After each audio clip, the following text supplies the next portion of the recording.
मैं उमा, एक औरत, एक माँ और शायद अब कुछ भी नहीं। जिस दिन मेरी चौथी बेटी हुई उसी दिन मेरे पति शैलेश की आंखों में मैंने एक ठंडा अजनबीपन देखा था। उन्होंने ना बच्ची को देखा ना मुझे, बस डॉक्टर से एक ही सवाल पूछा, फिर लड़की। मुझे तो आदत सी हो गई थी इन शब्दों की।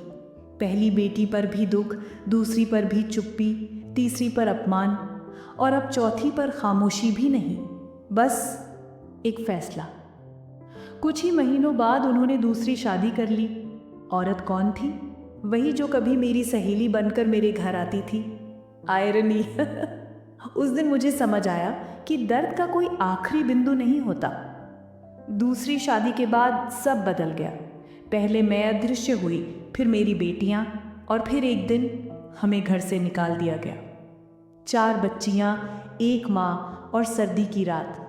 हमने एक सरकारी शेड में आसरा लिया।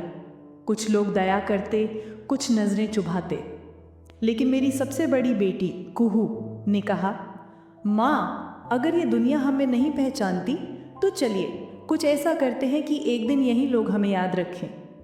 मैंने छोटे छोटे काम करने शुरू किए, बर्तन धोने से लेकर सब्जी बेचने तक। बेटियां स्कूल जाती, लौटकर मेरी मदद करती। हम सब एक दूसरे का सहारा बन गए। एक दिन मेरी दूसरी बेटी मीरा ने एनजीओ की एक महिला को पास आकर कहा, आंटी, हमें पढ़ाई बहुत पसंद है लेकिन हमारे पास किताबें नहीं हैं, क्या आप कुछ मदद करेंगी? बस वहीं से बदलाव की शुरुआत हुई। एनजीओ ने मदद दी, स्कूल में स्कॉलरशिप मिली और मेरी बेटियां पढ़ने लगी। कुहू ने इंजीनियरिंग टॉप की, मीरा ने यूपीएससी क्लियर किया। छोटी 2 बेटियां आर्ट और सोशल वर्क में आगे बढ़ीं। एक दिन हम सब एक फंक्शन में आमंत्रित थे। मीरा को बतौर एसडीएम सम्मान मिल रहा था। तभी मन से दूर एक बूढ़ा शख्स खड़ा दिखा, शैलेश। उनकी आंखों में पछतावा था, लेकिन हम अब माफ करने की हद पार कर चुके थे। मीरा मंच से बोली, मैं उस माँ की बेटी हूँ जिसे इस समाज ने सिर्फ इसलिए ठुकराया क्योंकि वो बेटियाँ पैदा कर रही थी, मगर माँ ने कभी हार नहीं मानी। आज मैं यहाँ तक पहुँची हूँ क्योंकि मेरी माँ ने हार की परिभाषा ही बदल दी।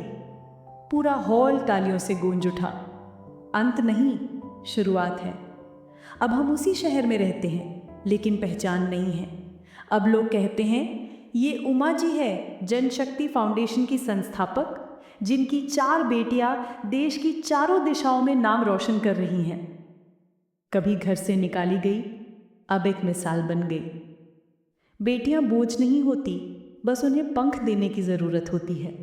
और माँ अगर टूटे भी तो बेटियों को उड़ना सिखा देती है।